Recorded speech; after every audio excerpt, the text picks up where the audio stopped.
This podcast is brought to you by Most Valuable Podcasts, leading the league in podcasting entertainment.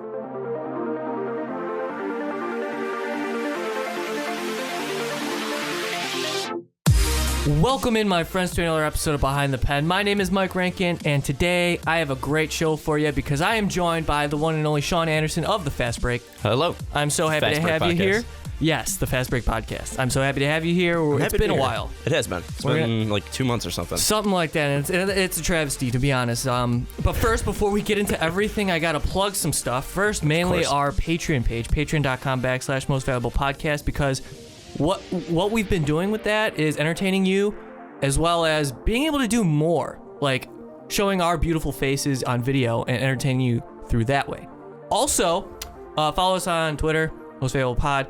Subscribe to our YouTube channel, Most Valuable Podcasts. But we have a very special announcement here at Most Valuable Podcasts because our very own Mark Weber, who's very talented in his own right in terms of stuff. He is very talented, but I didn't know he was talented in this way. Yeah, so I guess Mark is a pretty awesome musician, and this man is releasing his album on Tuesday. It is now Thursday, August 4th, as I record this podcast. But special shout out to Mark Weber and his album called Silence of the Soul. So keep an eye on that. We're going to be posting a track from his album very soon, so check that out. You'll like it. Yeah, it's definitely weird because, you know, when I first met Mark, Ricky introduced him as the second boss, and I've done like one thing with Mark before, and but I never suspected he would be putting out his album. I'm pretty sure he did all of it by himself. Yeah, it's fantastic. So, you guys got to check it out. Make sure you listen to it, and also make sure you give us credit because really we're the brain trust of this whole thing. Yeah, we're running the show here. But yeah, so, what do we got today? Well, baseball. It's got to be baseball because playoffs are on its way. Trade deadline just happened. Trade deadline went down. So let's see. Dodgers we're going to talk about. We're going to talk about White Sox because you're a White Sox fan. Mm-hmm. I enjoy the White Sox as well. Also, some former Bears teammates have been spewing and running their mouths and saying some stuff. Okay, well, one of them wasn't spewing their mouth. One of them was. One's giving high praise and one's saying he's the worst. So. Well, yeah, there's different sides of the spectrum there. So we're going to break that down, so stay tuned to all of it. But we're going to start with the Los Angeles Dodgers today because they made a pretty blockbuster deal, really, in terms of the value left in the market around the trade deadline, because they acquired a pretty good right fielder in Josh Reddick and a resurgent Rich Hill. A very weird Rich Hill, because you always, you remember the name of Rich Hill, but you never actually feel like he was actually like a true part of like a great pitcher, really. You always heard him in the MLB, but he was never like a top ace, or he was never a top two pitcher. Yeah, when he was with the Cubs, he had one really good year, and then he kind of fell off and dealt with a lot of injuries. He tried to rehab and come back with the Red Sox, but nothing really panned out for him until he went to the A's. And the Oakland A's, he killed it this year, and he earned every right to be on a championship contender, and that's what the LA Dodgers are this year, believe it or not. And the thing with like Rich Hill, going back to that, I mean, like when he was actually a starter, I mean, he had some pretty good years in Boston coming out of the pen, but like when he was an actual starter outside of this year, his lowest ERA was 3.92 or something like that, and that was the year with the Cubs. So yeah, very respectable number. I always liked Rich Hill. I was a fan of Rich Hill, but it's just too bad that he kind of fell off. But speaking of the Cubs real quick, before we move on to the Dodgers talk, did you see this Mark Pryor article on SI.com? It was pretty interesting. No, I knew he was trying to come back like a couple of years ago. That's over with. He's done. I think his last comeback attempt was in 2013. But I guess it was like a Players Tribune type article thing where they write their oown stories. But obviously they don't do that. They have people who do it for them. But he told a story about how people should stop blaming Dusty Baker for his injuries and it's really cool. You guys should check it out. Mark Pryor was my favorite pitcher growing up. Same. The story was him and Kerry Wood. Yeah. Well, because I used to be a Cubs fan. It was unreal. Yeah. The dynamic. But whatever. We digress. We're going to go back to the Dodgers here. And I was not really big on the Dodgers going into this season. Maybe I was just naive to the fact that really, because they're young and they're filled with depth. But I really didn't think they were a playoff threat. Well, and plus, I mean, you have Kershaw, obviously, best pitcher in baseball, but then you go and lose Rankin. Right. You're bringing in a new head coach in Dave Roberts, who hasn't really proven himself as a manager. Obviously, Jack Peterson had a great year last year, but he obviously had a complete downturn at the end of that year, so you really didn't have a power hitting outfield. Puig was up and down. Puig was dealing with injuries last year. I mean, that team's getting older that team. The parts of that team's getting older. A lot of it's getting younger. So there was a lot of moving parts in that team. I'm glad you brought up Puig because we're going to talk about that conversation. It's a fun. Very we're going to be going to the Dodgers, there because I'll bring it up in a second. But yeah, pretty much he got demoted and he wasn't happy with it. But backing up to that trade, Rich Hill and Josh Reddick. Josh Reddick was definitely the prize left-handed bat next to Jay Bruce. I think, Jay Bruce is probably the best. Yeah, I mean, he was leading the NL in RBIs. Yeah, but with the Mets situation, they were desperate. But Reddick is younger too, so you gotta add that in there. Yeah, Reddick is a high contact guy who gets on base a lot, and he's a really good guy, really good clubhouse guy, and he really adds to this depth of the Dodgers right now. Well, even with Reddick too, he's shown pop before. He hit 30 home runs in a season. Yeah, he's a very consistent hitter. So what they got in Reddick was huge, and really, like I said, they're young. They were young, but they're so filled with depth. They have 3 top 50 prospects, so that's something to build on. We saw Urias make his debut. He's like 19 years old, so that was impressive. But really, they spent a lot of money on Kenta Maeda this offseason, and he looks to be really good. Kershaw, though. They lost Kershaw. He's now on the 60-day DL. Yeah, and that's brutal. I mean, it's brutal for, obviously, the Dodgers' playoff run and just playoff standing, but it's also brutal just to see a guy of that caliber go down because, you look at the NBA, LeBron James is basically a cyborg there. He's always like a consistent form of health. Same with Tom Brady outside of that one year where he got taken out, and Peyton Manning as well. You want your stars always performing.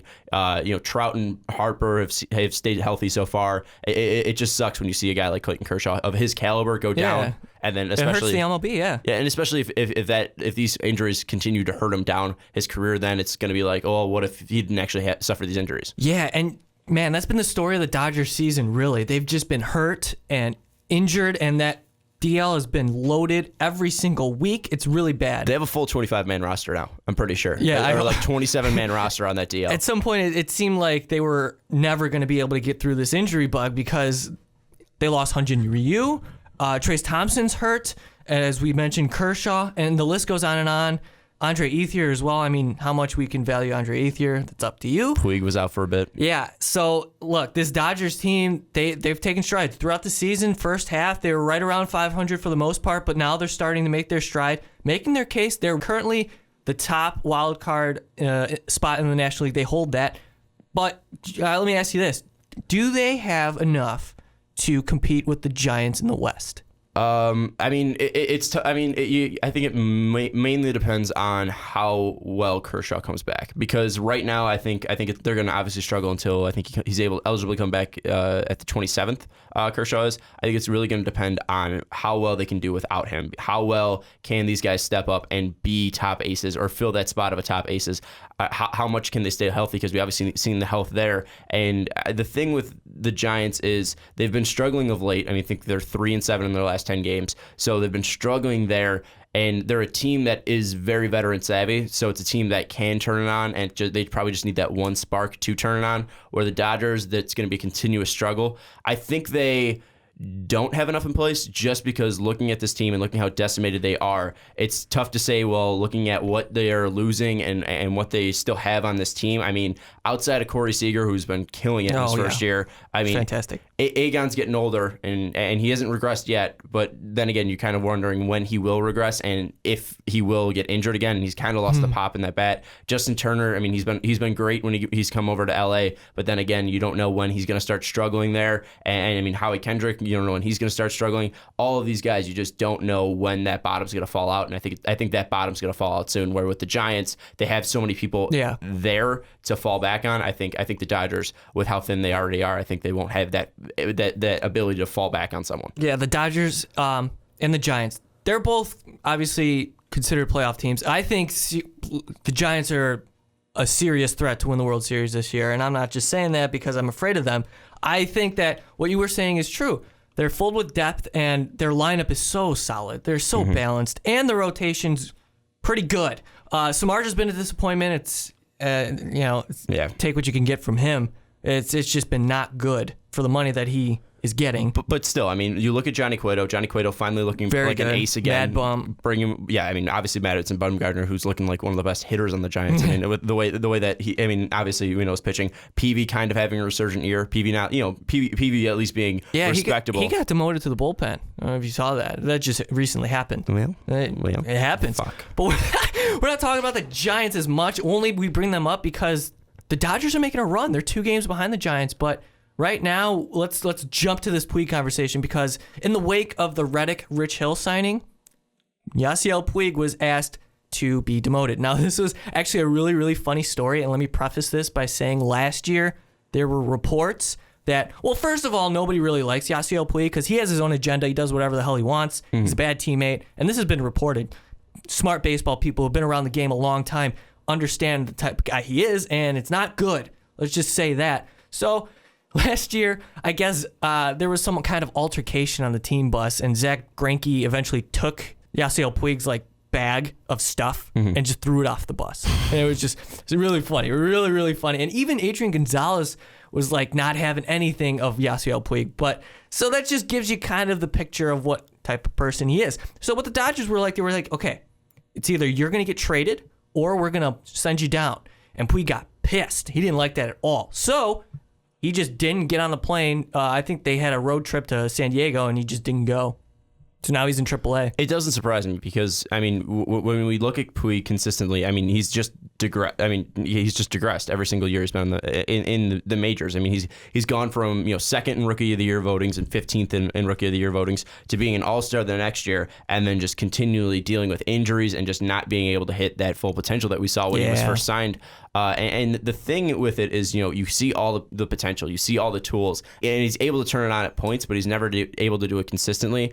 And I think it's most likely that attitude that he has is the thing that's affecting him the most. And maybe this demotion will light a fire under his ass and maybe push him to kind of turn it on every time he's out there. Yeah, I mean, you hope. I don't know if he's ever going to be back with the Dodgers Major League Club. I mean, they should just, in my opinion, just get rid of him. Just get rid of him. He's just he's a punk. He is. I don't think anybody wants him either. And he's full of himself because you always see his base running errors or he's lazy too. Yeah, him taking plays off. Basically, you need the Bill Belichick of the MLB to take this guy in and fix him because you see all the talent that's there and you see this guy that's yoked out of his mind, but you don't see his power numbers up there. I mean, he's never hit over 20 homers in a season. You see a guy that's super fast, but I think he's only stolen 11 bases in a season. I mean, he's making consistent base running errors. He's got a cannon of an arm, but can never turn it on consistently. It's kind of like Yoenis Cespedes if Cespedes had consistent maturity issues. Right, and that's a good point. That's a good comp too, because obviously there were reports of Cespedes, just being his own player, doing his own thing, and the problem is we see with guys like Cespedes and Puig, it's just you can't be on your own agenda. It's straight up is like that. And the Dodgers, and it's obvious. Players don't like them. Management is sick of them. They're saying, listen, we don't want you anymore, so get the hell out. So I don't know. This Dodgers situation, that story was really interesting. It was different. But overall, this Dodgers team, we can both agree that we think they're a playoff team. I think they will struggle to get there, but I wouldn't be shocked if they made it. I would put them outside right now just because of how thin their depth is.